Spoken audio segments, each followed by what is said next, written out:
Hey, Steve, that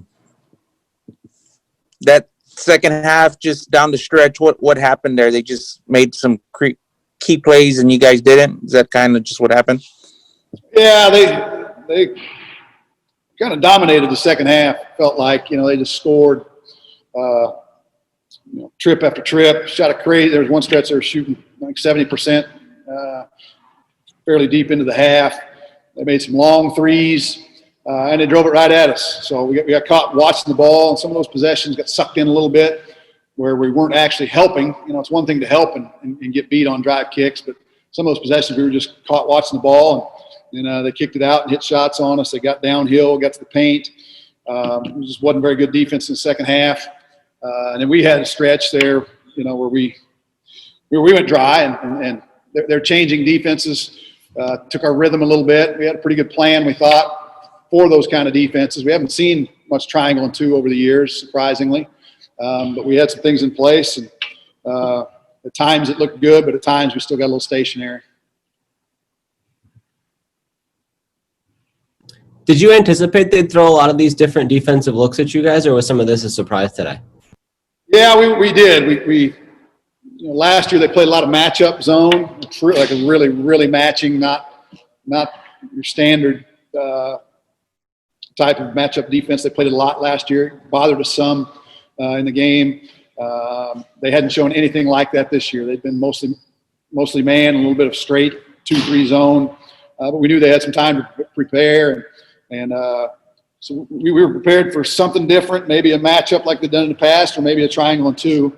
And again, you just can't let that take the two best scorers out of the game, and you also can't let it screech you to a halt. And I thought Javon and Keaton did a pretty good job of staying involved and picking their spots. And early in the game, we made them pay for the triangle and two. Jacob hit a couple jump hooks. Cedric made a few shots. They're basically daring the other guys to shoot. So what we wanted to do is move the ball a little bit and then just play. And I don't know overall if it was. I would say it was effective because it broke our rhythm. You were really able to hang with them despite that offensively until like the last 4 minutes there. You guys only scored 2 points in that stretch. Was there like a different wrinkle they threw at you then, or just missing some shots? What'd you see at the very end?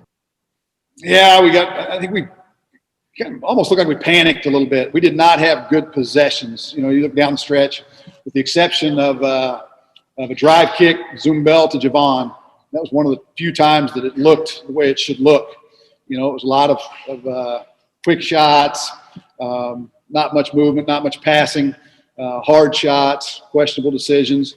Again, it kind of felt like we panicked. It might have been a relatively close game, and we were coming down as if we were down, 8 or 10. And that wasn't the case. We needed to have a possession where that ball changed sides of the floor, where we get some movement, where we get some picks, where we get some action. We just didn't do that. You mentioned that Rice hit some tough shots. How did you feel about your guys' defensive effort and intensity over all the things you've been talking about? Was it a lot of just Rice getting open looks, or were they just hitting some tough shots? It was a little both. They did a great job. They were sharp. They cut hard. I thought there was a stretch there in the first half where we started kind of figuring out. We wanted to deny some passes. We wanted to be active and aggressive. We were concerned with all their back cutting. Their 5-man is a terrific passer. They love to soften the defense up with back cuts. And then once you react to the back cut, then they're coming back to get the ball with all those handoffs. A couple times when we slid through the handoff, they stepped behind it and shot deep shots. When we went over the top, then they curled it. So, again, I thought the second portion of the first half, we looked like we were getting comfortable dealing with that. In the second half, we just got on our heels. They made deeper shots. We got lost, and then felt like every time they called a play to drive it, they were successful driving it and getting to the rim. When you get a guy going against you the way Evie was, do you tweak some things to try to slow him down in particular, or how did you approach that situation as he was having some success? Well, it didn't look like we did much to slow him down.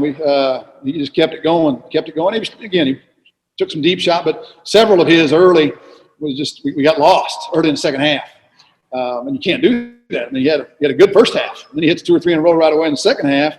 At that point, it's pretty obvious we've got to stay attached to him and